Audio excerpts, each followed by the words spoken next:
Good afternoon. How are we today? It's Friday, right? Cold? Chilly a little. Are we not working today? This is more Why do I have important. to ask this question every day? Philosophy talks about no attachments. Mhm. But how about your attachment to your lovely That's a good question. In our practicing Buddhism, no attachment, right? But she asked me, what about a loka that I attached to? Many people, actually, our media team who control those pages, social media pages, they send me some of the comments online, and they mention it to me. Many people say that when the Venerable monks, when you met with Aloka when he came back yesterday, seems like Aloka is not attached to you, but you attached to Aloka. Aloka means a lot to me, and I just smile. And today you have that question, so let me tell you. Aloka been gone for 10 days for the surgery, right? On the day that I decided to let him go for surgery, from that day until to yesterday, my mind was blank about Aloka. Okay? When I decided to do something, I'm willing to let it go. Just like when back then in 2020, 2018, I went to Myanmar to practice meditation. And when I went there, because I had done a lot of things in Fort Worth, Texas, building temple, building a lot of things, do a lot of things, and I have a foundation in Fort Worth, Texas, do a lot of things, basically. And so, by the time when I decided to leave everything behind to go to Myanmar to practice, when I left Fort Worth, Texas, I left everything behind. I have never had a thought that, oh, I want to go back home, or I miss home, I miss everybody, and things like that. Because I know if that type of attachment is not going to help me. Because a lot of people supported me for me to go study and practice. So if I have that type of attachment, it means that I could not practice. There's no way that I can practice if I have that defilement mind, right? So with that defilement mind, it's going to pull me down. I cannot move forward. So I left everything behind and I focused on my studying and practicing in Myanmar for 2 years. Meditate straight for 2 years. 2020, my teachers called me back. Well, at the beginning he said that I will let you go for 5 to 7 years to study. Only 2 years he called me back. He called me back and then I left Myanmar to come back to Fort Worth, Texas. And there's a lot of people ask me, how's your mind? After 2 years staying alone, practice meditation, noble silence, just breathe in and breathe out, doing nothing, one meal, one like this much of chanda, rice in the morning and then meditate throughout the day and night. You miss those times? Or you have any desire to go back to Myanmar to continue that journey? I say no. Because now I'm here in Fort Worth, Texas. I will play my role here and I will be here 100%. And now this journey the same. Like this is not the first time I let Aloka left me. There are many times that I have to travel around the world, travel to Vietnam, Myanmar, India, and things like that. And so months, not 10 days. And every time when I come back, of course, he's very happy, excited to see me. He will push me down on the ground. If you go back to our page, you can see every time when I come home, that's what it happened. My rope also, he gonna tear my rope off. And so, for me, when I raised Aloka, I love him because I know he deserved it. But when I decided to do something, I will not let all those to drag me down, to pull me back. So I don't have that type of attachment. Because when I practice something, I want to share with you. In this life, if we attach to too much thing, it's not good for us. You know yourself. We attach to our parents. We attach to our husband and wife, our kids, our friends, all those things. Your clothing, your house, your car, all those things. We attach a lot. And the more we attach, the suffer we are. Right? One sample that I always mention. And now that attachment is suffering. Attachment is suffering. So, when you want something in this life, you could not get it, cannot achieve it. We suffer, right? Because that is desire. When we have any type of desire and then you could not get it, we suffer. But what if you like somebody because he or she is so handsome, so beautiful, and you love it, and you try every way to talk with that person, and finally you get to marry that person, brought that person home and live with you. Now let me ask you, is that suffer or not? You got it. Now you got it. Okay? Earlier I mentioned that if you cannot get what you want, you suffer. Now you got what you want. You suffer too. Is that suffer or not? Why are you laughing? It's true. Double. Suffer. Double. Triple. You know why? Because now you have to protect it. You have to do everything to protect that person. You don't want to lose him or her. Right? You hold it tight. You are just like this, holding your fist like just like this, loosely like this.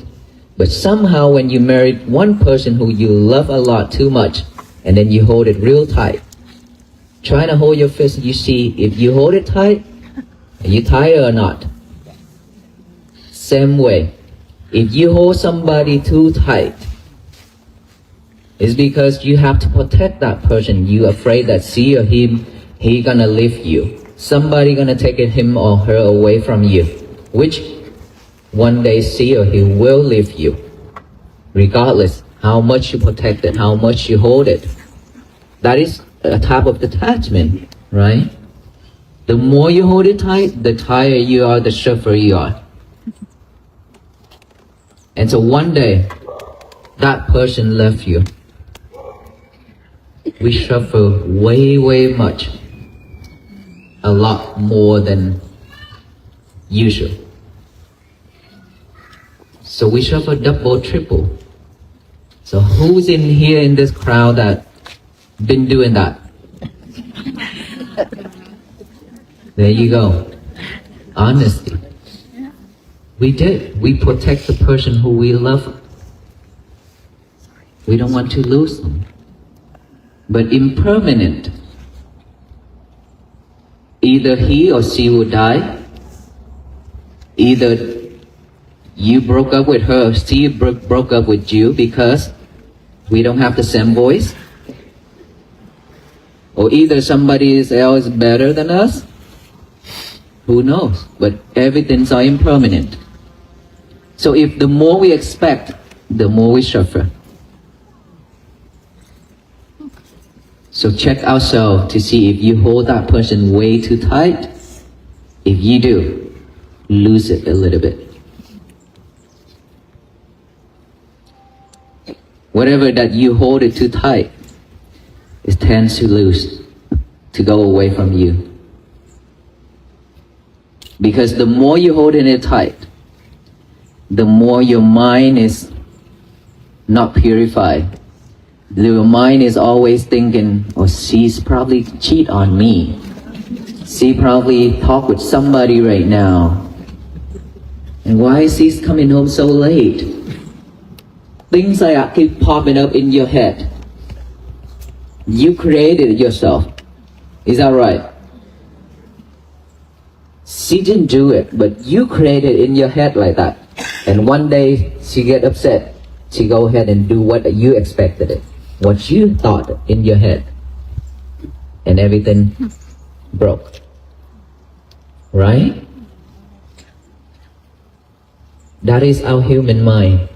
Our mind is like that. That's why I call our mind is a wild animal. Do we have any wild animal in this state?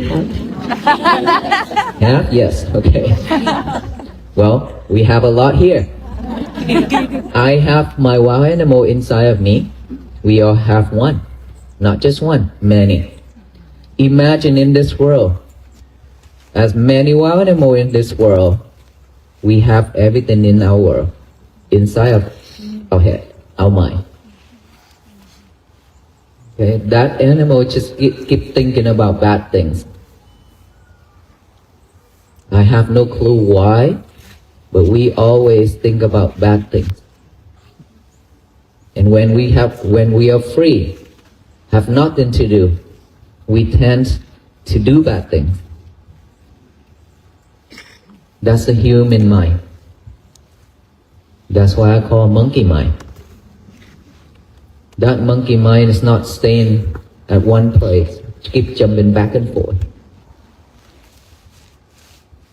And so, please, if you attach to anything in this life way too much, then you need to think again.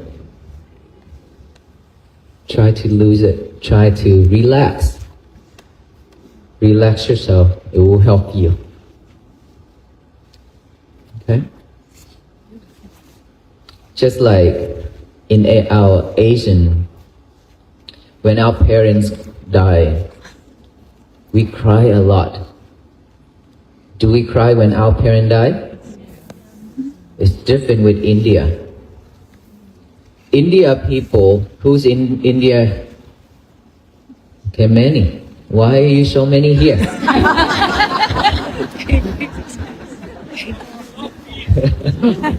Well, India, when somebody pass away, they don't cry like us. Is that right? You? Oh, you cry a lot? You probably 1 out of 1,000 or millions. They're not crying a lot because they think that, oh, he go with God. He go to see God. And so, not many, but in our Vietnamese, Asian, we cry a lot. I'm telling you, I don't know how to describe it, but we cry every day. And I always, when I go to funeral and do the service and ask, why are you crying? I say, I miss him, I miss her, I love her so much. I say, no, you're not. I look straight to their eyes and I say, you are not. And they look straight to my eyes and they say, why? I say, it's because you love yourself. You don't love them. It's because you always, whenever you run into problem, you always come home and lean on their shoulder and cry. Whenever you out money, you need help, you come home for your mom and dad and ask for money. They always give it to you. And now, they have left you. You don't have that chance anymore. So now that in this world you are alone, you cannot come home to lean on their shoulder to cry and to talk and to ask for help. That is why you cry, because you love yourself. You feel like you have no one else to do all those things. You not really love them. Because if you truly love them, then at this moment you should manage your emotion. Try to create wholesome deeds to support your parents, to transfer that merit to them. That is the only way to help them right now. Other than that, crying and everything like that is just not helping. But it will pull them back, will not let them go. And also, you're hurting yourself. When they die, they cannot receive anything from us. The only thing that they can receive, if possible, if they have that choice, if they need it, which is our merit. That is why we always create meritorious deed and transfer it to our parents, to the deceased people. And if they are in that category to receive, they would receive, because whenever we do wholesome things, they would come and stand there and wait for us to transfer our merits to them, like right now. It's because we could not see them. It doesn't mean that they are not exist. They are all surround us. This area only holds for a couple hundred or 1,000 right here, or 2,000 people. But there are millions and millions of them around us. Because their body is not like us. They are super fine. They are like, you cannot see their form because their form is totally different with us. So that's why within like very small area in our living room, maybe, millions and millions of them can stay. Right? And so we should do something to support, to transfer the merit, instead of crying and do a lot of things that is not helping. Because when you have defilement mind, suffering means that you stop all those good deeds that you have cultivated in the past to come to you. Instead, you create a path for all the bad deeds that you have done in life to come to you at that time. So we shouldn't be like that. Okay, next question. Yes, sir. I think the solution is to love Him who loves all. So if you can transfer your love from family to the ultimate, then you never regret it. You don't have to cry. Thank you, sir. Yes. We're definitely all brothers. The biggest surprise to have This crowd.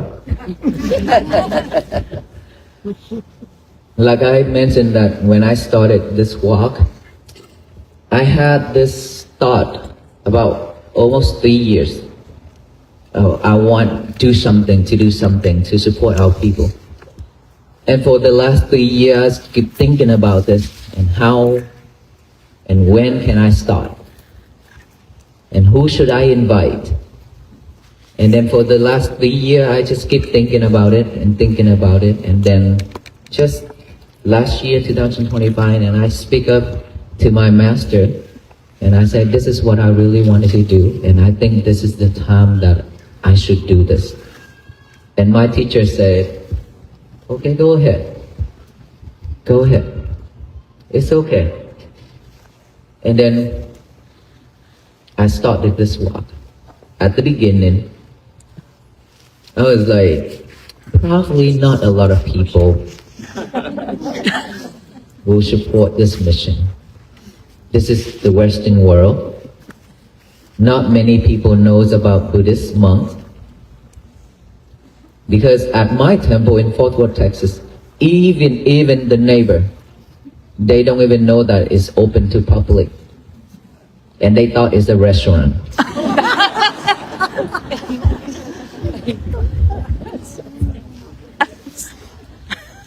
Surprise, right? And then when I started out from Texas, there were people stop on the road and say, talk on the phone, okay, and I happened to listen to it. I didn't know that there's monks exist in Texas. Oh, really? And so when I started out this journey, and I thought that, just go ahead and walk. Be mindful on your walk. And hoping that along the road, there will be people who pause for a moment to look at us. When they look at us, they look back to themselves. They reflect themselves because they've been running. They're not walking. And hoping that when they reflect on our walk to themselves, they will stop everything and breathe in and breathe out. Or feel their heartbeat.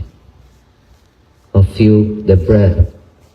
Knowing they breathing in and they breathe out. Just simple as that. And I have never and I have never thought that I have to stand in thousands and thousands of people to talk like this. Never ever in my life. I have went and talked, but not this much of people, right? I went here and there to talk.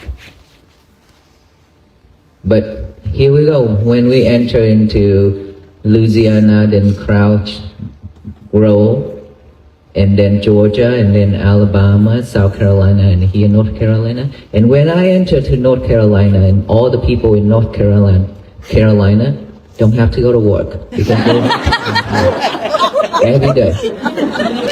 That's amazing. You're willing to quit your job to come here for peace.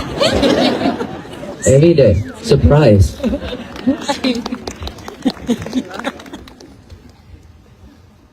And so I learned a little bit of every day on our walk, and then especially these days, many people crying along the road. And so that really touched me. And seeing so much people coming out to support this mission, that is also overwhelmed me. But that also embraced my thought, my thinking that I have choose the right way to do. And this is the right time where I decided to walk. And in the cold, in the rain.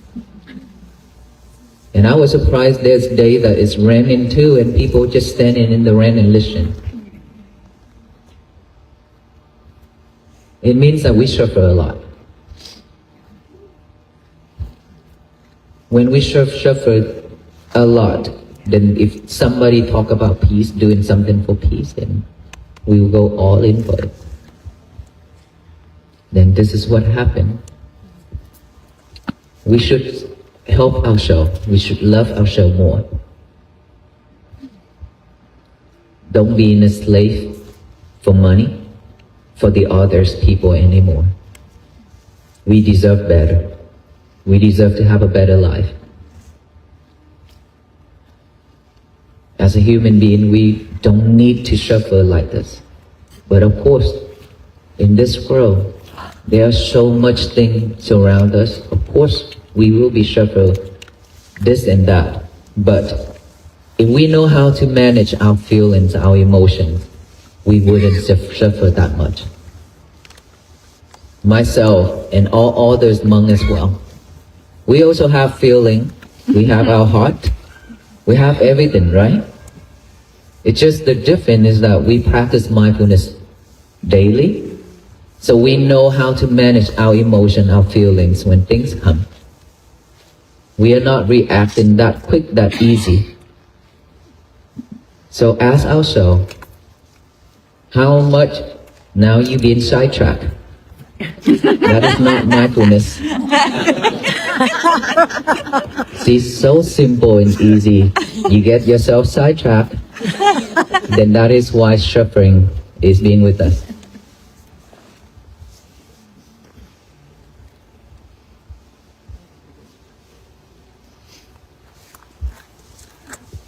Okay. You have a question? Look at Now you sidetrack again. Everybody are sidetracked now. This is exactly what I said. And I'm here talking about mindfulness. Focus in one thing at a time. And now that you are not listening to me anymore. Oh wow, okay. Yes, ma'am.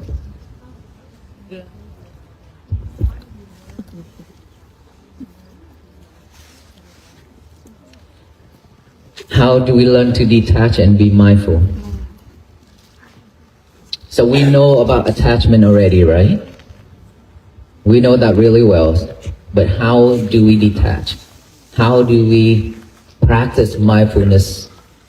And mindfulness is the key for all of this. Mindfulness is simply just within our breath right here, by the nostril area. We breathe every day. Okay, enough. Let's focus in my talk.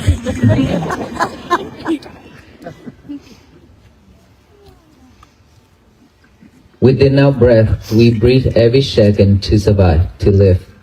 But we didn't aware of our breath going in and out. So now that we practice in mindfulness means we put awareness here within our breath going in and now the breath going out. When you breathe in, you're aware of that breath going in. When you breathe out, you're aware of that breath going out. All we need to do is just focus on that in and out without forcing our breath. Just breathe in and out naturally. And then each breath go in, you realize, you acknowledge it. You note that as in. And breathe out, you note that as out. And focus in that. When you focus in your breathing, now that you can see your thoughts arise. Thought is arising every second. It's just that we cannot see them because they are going very quickly. They come and goes just like that, quickly. We cannot see them. And now that we let go of everything and focus on our breathing only, one job, one thing. And this is when you can see your thoughts, that monkey mind. You can see that monkey is jumping here and there. When you see that monkey jump, for most of us, our habit is to follow that monkey. Either that monkey jump to the past or to the future. We always follow it. So now if we are aware of that monkey jumping, we will note that, oh, that monkey is jumping now. But my job is breathing. So I will come back here to continue my breathing. And so when that thought comes, you acknowledge it, you observe that to see if, oh, you have a thought, but you don't follow it, you observe it, you note it, think, thought silently like that, and come back here. Come back with the breathing. And then breathe in, breathe out, another thought pop up, acknowledge it, come back here. Acknowledge, come back here. Keep doing that, bringing your mind back, your concentration back to this right here. And then sound, any type of sound, any type of noise. Acknowledges the sound, come back here. Seeing. While earlier you're listening to my talk, when you see the Venerable Monks come out and our Loka came out, seeing, instead of sidetrack, acknowledges this, seeing, come back here. Observe that, come back here with the breathing. Anything, we have to bring our concentration back right here. And then sound, feelings on this body, sensation, any type of sensation on this body. Itchy, numb, pain, anything. Acknowledge as it's feeling, come back here. Our job is to bring our concentration back to this present moment right here and now. That's it. We didn't have this habit. We have the old habit, the bad habit, which is chasing after things. Right? Just like Aloka, he's curious about everything here. When he see any type of movement, he will go for it. Our mind is the same. When we see something, when we hear something, we head that way. We look that way. Like before I train Aloka, when he see the squirrel, he will go after the squirrel. When he see the rabbits, he go after the rabbits. And then now after we train him, when he see the squirrel and the rabbit, when I say stay, he will stay. Like that. Same thing as our mind. When it's well trained, when you want that animal to stay right here, this present moment right here and now, that wild animal will stay. But when it's untrained, then it's just gonna chase after things. Right? It's keep on chasing after things. And of course, Aloka nowadays won't listen to me anymore because you spoil him. And so we train our mind, we train our concentration to come back to this present moment by breathing in and out. That is mindfulness. When you do the work, when you eat, when you drink, when you dress, when you go to the bathroom, when you do anything in life, you have to just do one thing at a time. Are we all here multitask? Yes? Yes, of course. Nothing new. So we need to change that. Do not multitask anymore. Do one thing at a time. Eat, mindfully eat. Don't talk, don't watch movie, don't listen to music. Dress, just mindfully do that dress. Sometimes we spend hours in that bathroom just to pick out the dress because you listening to music and then mumbling and things like that the whole time. And sometimes when we do a lot of things in our life, we cannot focus. It's because your lover is always pointing at me. Your cell phone. You live with that every day like that. So we cannot. She's putting away her lovers right now. She feel bad. So we need to train ourselves like that. Trying to liberate a little bit of everything every day, just like those sunflowers. When it's still young as a bud, it's like this whipping down like this, right? But then when it's grow each and every day, it will head up to the sunlight every day like that and stand up upright to get the sunlight and to bloom flowers. It means that when we practice, we will fail. All things in life, sufferings, greedy, hatred, angers, delusion, all those things in life, we all have. We are the same. We have all these things in life. But when we realize that all these are just sufferings, and then when we practice mindfulness, we keep on failing because the most thing in this world that you make you bored is meditation. Because remember that monkey mind, the monkey is always jumping. They want something to be more fun and enjoyable. The mind is like that. Now that you're forcing yourself to sit down and then breathe in and breathe out, that is boring.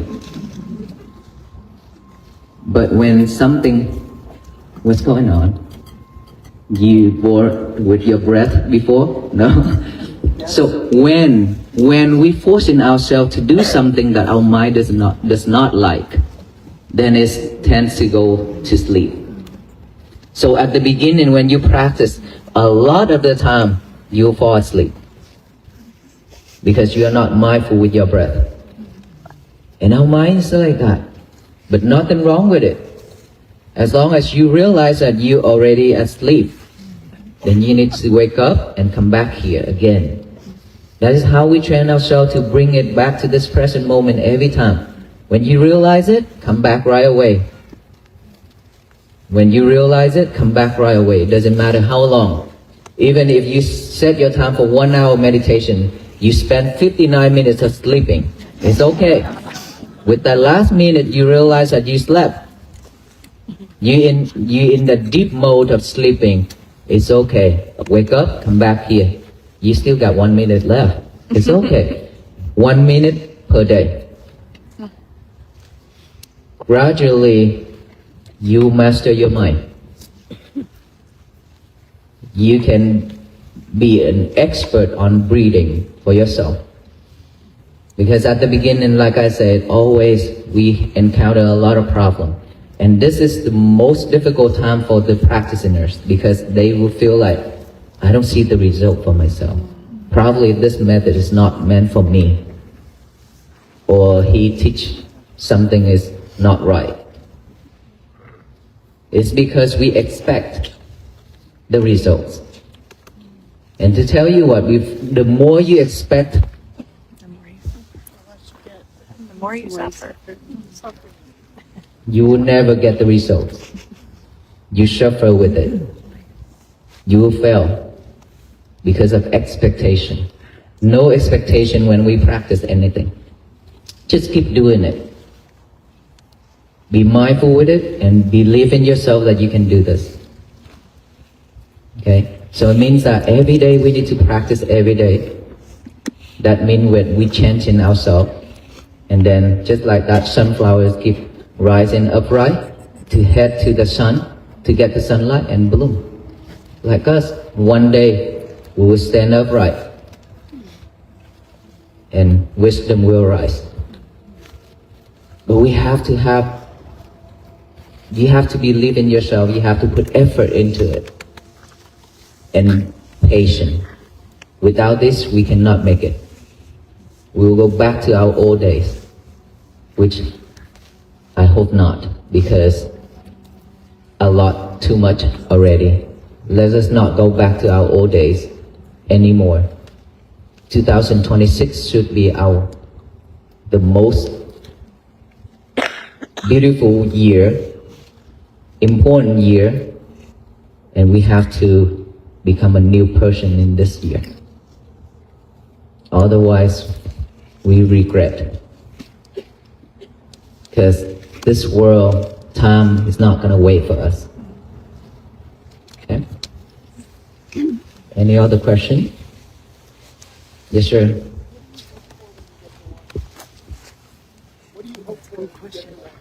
What do I hope for when I get to Washington, D.C.?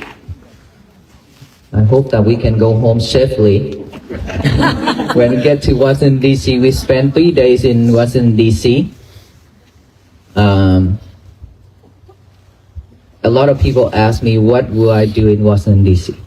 Same like your question. I said, let me try to finish today first. Because I don't know about tomorrow. And if I say that this is what I want in Washington, D.C., and what if I cannot make it? Yesterday, one of the gentlemen come to me and said, if you don't stop talking right now, you will not get to Washington, D.C.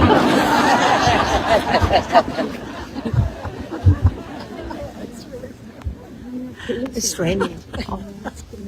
What comes will come.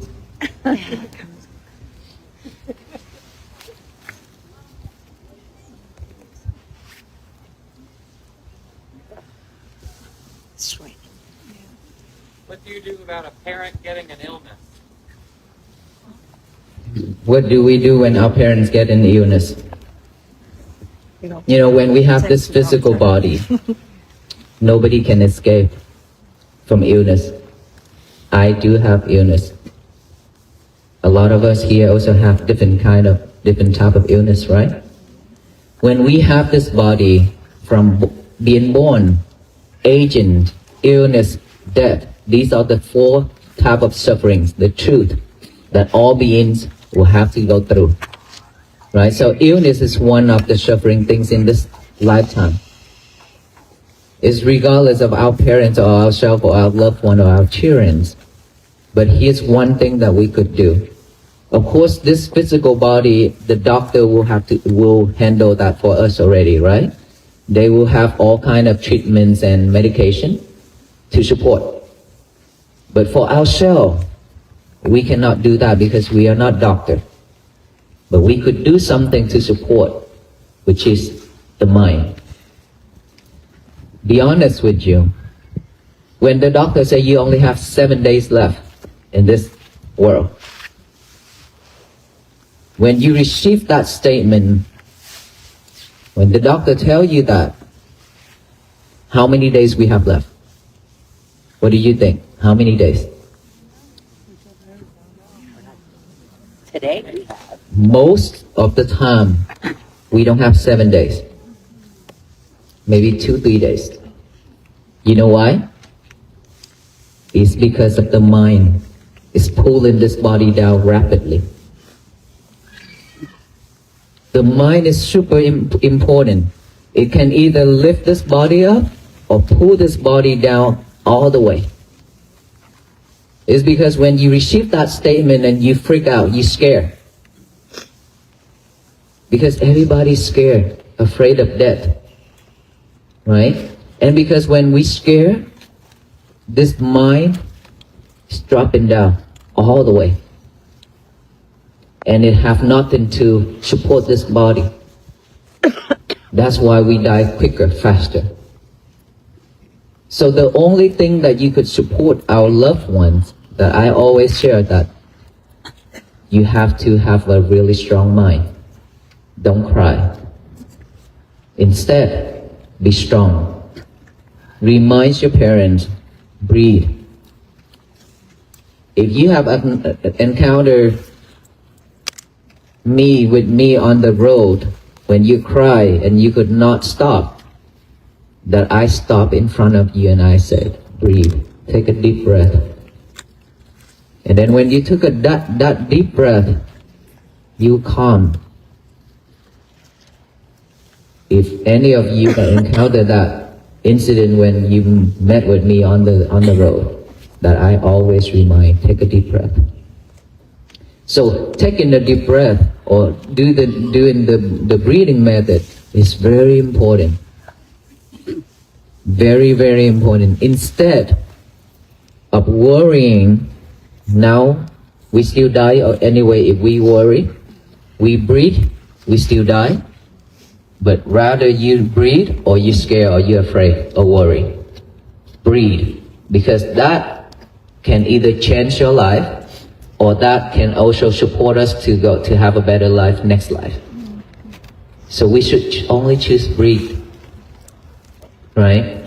And for ourselves to support, two things that I mentioned, one already, remind our parents to breathe.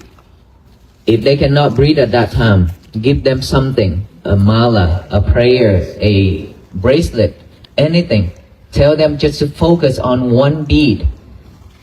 And they can do a mantra or they can recite however they want, they used to, or God, or Jesus.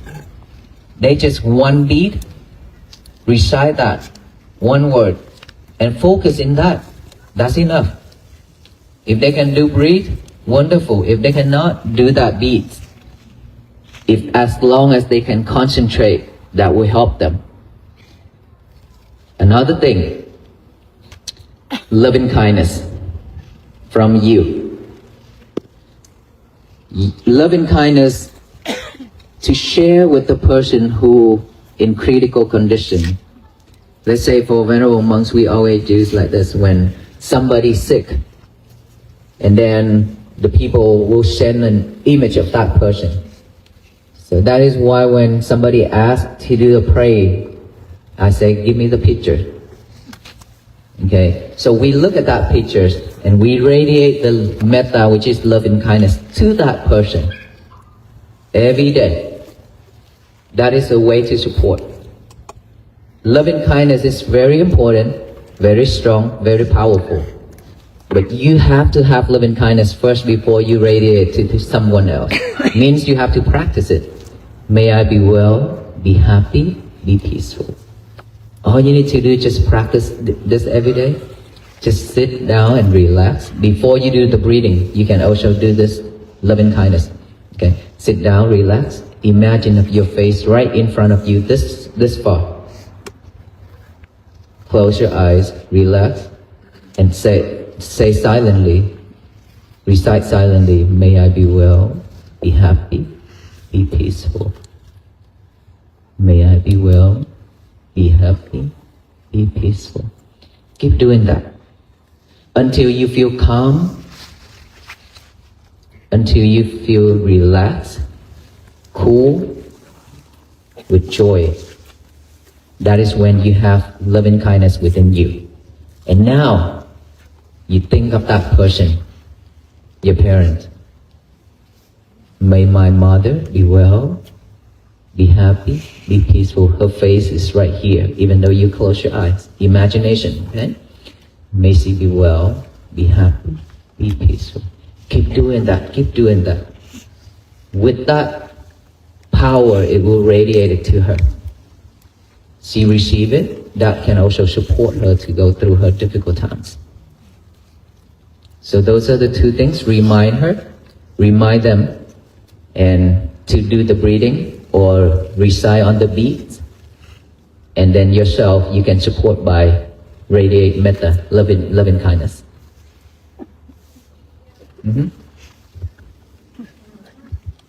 I've noticed that you've received a lot of gifts along the way from different people. What does that mean to you?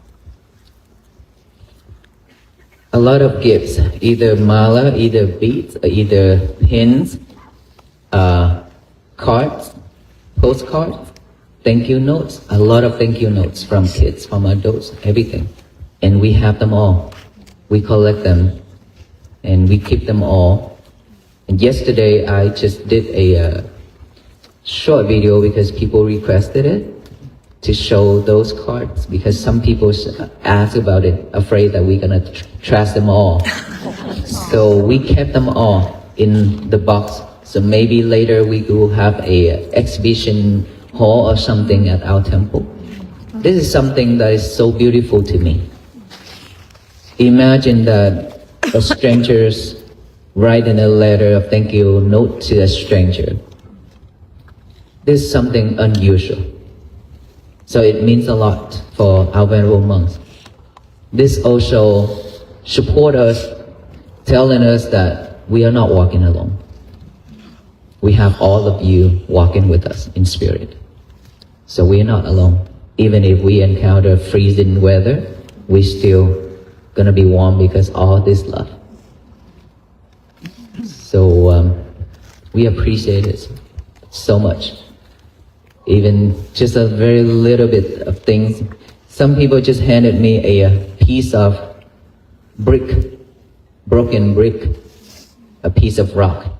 And there's a kid that handed me a walking stick. I don't know where he found it, out there on the wood, in the woods. But that much, that long, just from the trees, he handed to me. And I was like, wow.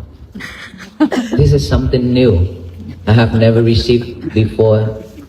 For the last 44 years of my life, this is the first time I receive a gift like this. And it means a lot to me. This is something that, out of his love, respect, he found it somewhere, or someone gave it to him and asked him to offer it to the monks, or maybe test the monk to see if the monk's willing to get it or not. We don't know. But all those are love. Thank you so much, everyone. Can you direct a loving kindness meditation to Who already passed? No. Only the people who still survive, alive. For the one already passed, what we should do is just transfer in our merits. Yes. Do you have thoughts or philosophy on art, particularly art about suffering, maybe? Suffering, Thoughts or philosophy? thought of philosophy. I think Buddhism is about the way of life, living, and all kind of suffering. We have different kind of suffering, but before that I mentioned the birth, the aging, the illness, and the death. Those are the four noble truth, the truth of this nature, right? So everybody have to go through it. But in Buddhism, the way of life is talking about all sufferings, any type of sufferings in this life. That is why he found it, our Buddha. He found a way of to liberate suffering, to detach, for us not to live in sufferings anymore. I think that question, you should have learned more about sufferings, because we have a lot of books talking about suffering itself. And I don't want to go deep into religions right now. What time is it now? 125. 1:25? Yeah. Okay, let us conclude, because we still have over 10 miles to walk. And so before we go, we will pass out the peace bracelet. Again, Sesam reminds you that every time when you look at that peace bracelet, it reminds us that we need to practice loving kindness, compassion, mindfulness, and be more patient with it. Oh, before we end it, I haven't said, tell you the statement. Every day when you wake up, please get a piece of paper. You memorize it already? I bet. 90 days of talking about it already. Get a piece of paper out, write down the statement, say, today is going to be my peaceful day. Write it down, read it over and over with our eyes, and then read it out loud with our mouth. To tell the universe that today is our peaceful day, my peaceful day, so that no one can mess it up except ourselves. And please don't mess it up. No, seriously. Okay. Yes. But don't mess it up. Don't try to mess it up whatsoever. Okay, be mindful with it every day. Just to do that simple thing for yourself, it will help you to change your daily life. But of course, you have to be patient with it. When you fail, if you make any mistake during the day, start over. It's okay. Okay? Start it over again. We come to this life, to this world, just to learn our lesson. So, okay, thank you so much, everyone. May you all be well, be happy, and be peaceful.